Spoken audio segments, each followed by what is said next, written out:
Good morning +2 class. बेटा unit 4 को जो है रिवीजन करते हैं। तो यूनिट 4 जो आपकी है वो क्या है, chemical kinetics.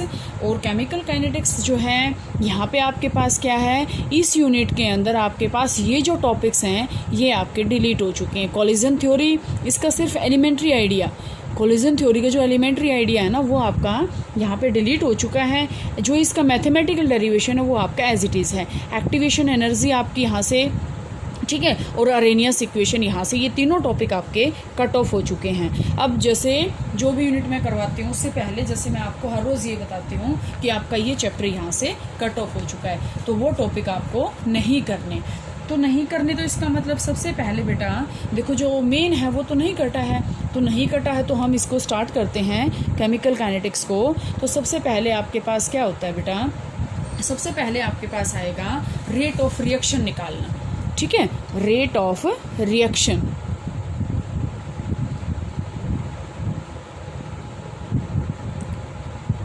Rate of reaction अगर हम निकालें तो रेट ऑफ रिएक्शन देखो कैसे निकलता है।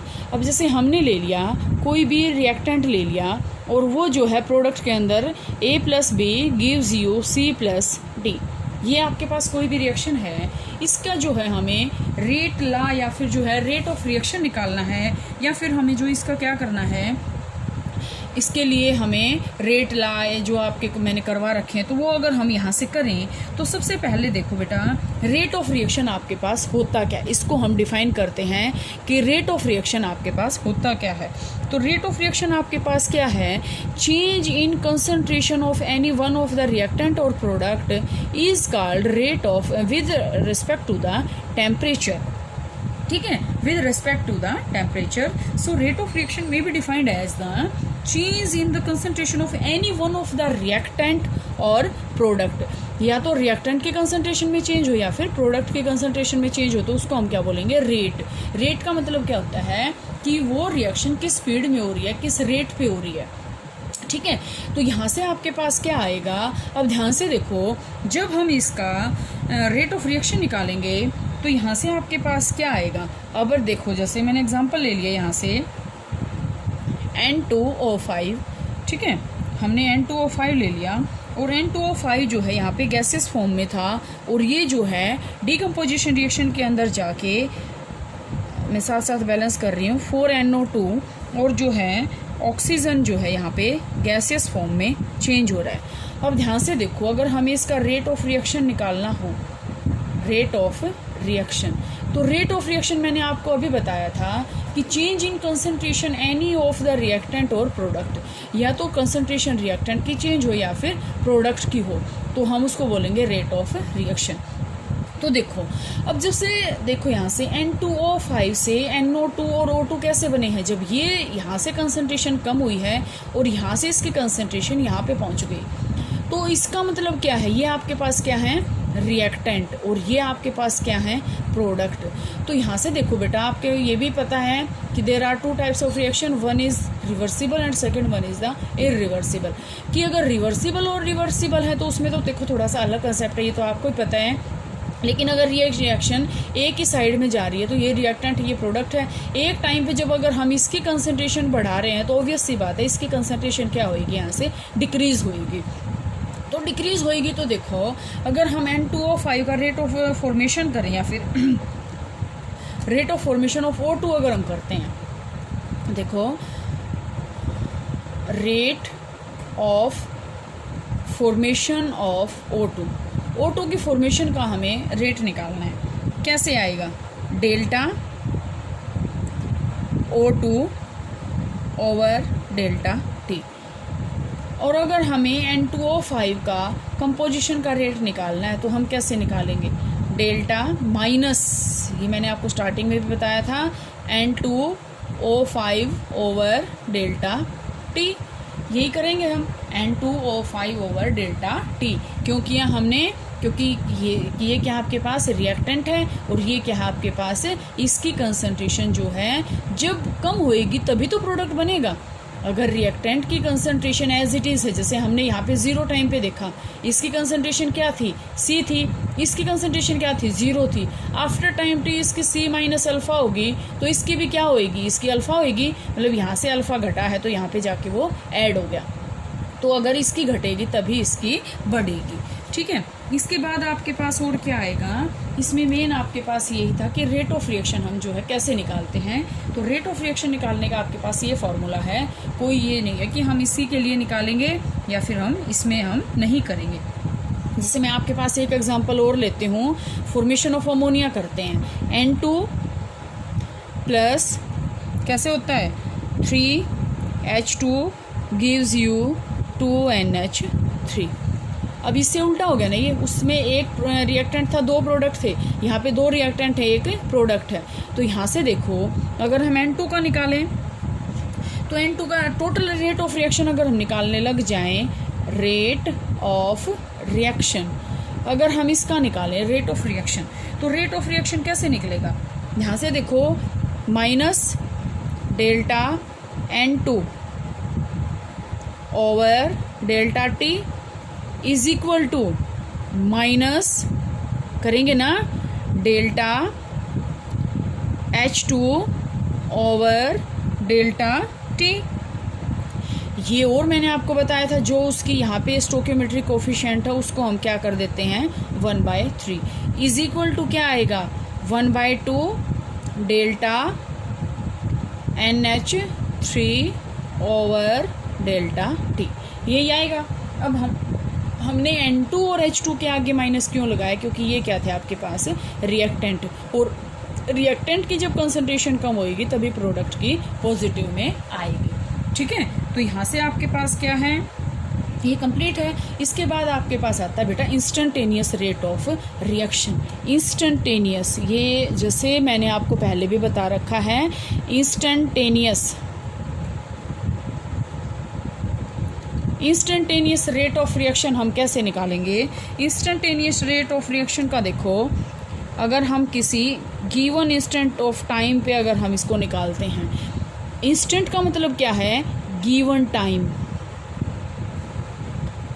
गिवन, अगर हम किसी गिवन टाइम पे किसी भी रिएक्शन का अगर हम रेट फाइंड आउट करते हैं तो वो आपके पास क्या होता है, इंस्टेंटेनियस रेट ऑफ रिएक्शन। जैसे हमने ये बता दिया कि यहाँ पे A plus B gives you C plus D, A plus B जो है मिलके जो है C प्लस D बना रहे हैं, तो हमें इसका इंस्टेंटेनियस रेट ऑफ रिएक्शन निकालना है। तो हम कैसे निकालेंगे, आपको जैसे ये कह दिया कि ये टोटल रिएक्शन 12 मिनट्स में कंप्लीट होती है, और उसने पूछ लिया कि 4 मिनट पे आपके पास इसका रेट ऑफ रिएक्शन कितना था, तो आपको डेल्टा T की जगह क्या लेना पड़ेगा, 4 मिनट। मतलब आपको जो है यहाँ पे टाइम जो है गिवन है, टाइम आपको गिवन है, तो टाइम अगर आपको गिवन है तो यहाँ से आपके पास क्या आएगा, उसके अकॉर्डिंग हम इसका निकाल सकते हैं, ठीक है। इसके बाद आपके पास आता है इंस्टेंटेनियस रेट ऑफ रिएक्शन के बाद आपके पास आता है units of rate of reaction. तो जो आपके पास यूनिट होती हैं रेट ऑफ रिएक्शन की, unit of rate of reaction, unit of rate of reaction में आपके पास देखो बेटा क्या आती है, इसकी यूनिट मोल, मोल के बाद इसमें क्या आएगा, लीटर इनवर्स और सेकेंड इनवर्स, ठीक है। क्यों आया, क्योंकि देखो यहाँ पे हमने लिया कंसंट्रेशन और यहाँ पे हमने लिया टाइम। कंसंट्रेशन की यूनिट क्या होती है, मोल पर लीटर, टाइम की क्या होती है, सेकेंड, सेकेंड जब ऊपर जाएगा तो क्या बन जाएगा, मोल, यहाँ से क्या आ जाएगा, मोल पर लीटर पर सेकेंड। तो यहाँ से हम क्या कर सकते हैं, इसकी यूनिट जो है हम इसकी डिराइव कर सकते हैं, मोल पर लीटर पर सेकेंड। तो यहाँ से आपके पास ये यूनिट आ गई इसकी, यूनिट्स ऑफ रेट कांस्टेंट। अब आपके पास जो है डिफरेंट एग्जांपल्स हैं तो उसको आप कर सकते हैं। जैसे मैं आपके पास अभी एग्जांपल दूं कि रेट ऑफ रिएक्शन पूछ लिया, मैं जैसे क्वेश्चन ही आपको दे रही हूँ, तो क्वेश्चन दे दिया तो आपको देखो, आपको रिएक्शन गिवन है 2NO2, ठीक है, और ये आपके पास क्या बना रही है 2NO प्लस O2, ये इसके अंदर जो है डिकम्पोज हो रही है, और इसका आपको रेट ऑफ रिएक्शन पूछ लिया। तो रेट ऑफ रिएक्शन देखो आपके पास क्या निकलेगा, पहले तो 1/2 है, हम इसको 1/2 कर देते हैं। अब इसको माइनस करेंगे, क्यों करेंगे, क्योंकि ये आपके पास क्या है, रिएक्टेंट है। 1/2 किसकी कंसंट्रेशन चेंज होएगी, डेल्टा NO2 ओवर क्या है, delta T is equal to 1/2 delta किसकी है, NO over delta T is equal to O2 के आगे कुछ नहीं है, तो हम क्या करेंगे, delta O2 by delta T। तो यहाँ से आपके पास ये क्या आ जाएगा, delta O2 by delta T। ठीक है, इस तरह आपके पास रिएक्शन है। तो यहाँ से आपके पास अगर ऐसे रिएक्शंस हैं तो यहाँ से हम क्या करेंगे, इसके न्यूमेरिकल्स भी हम जो है कर सकते हैं। और आपके पास इसकी यूनिट मैंने अभी बताई है मोल पर लीटर पर सेकेंड। ठीक है, सेकंड जो आपके पास और जो टॉपिक आता है बेटा, वो आपके पास आता है कि फैक्टर्स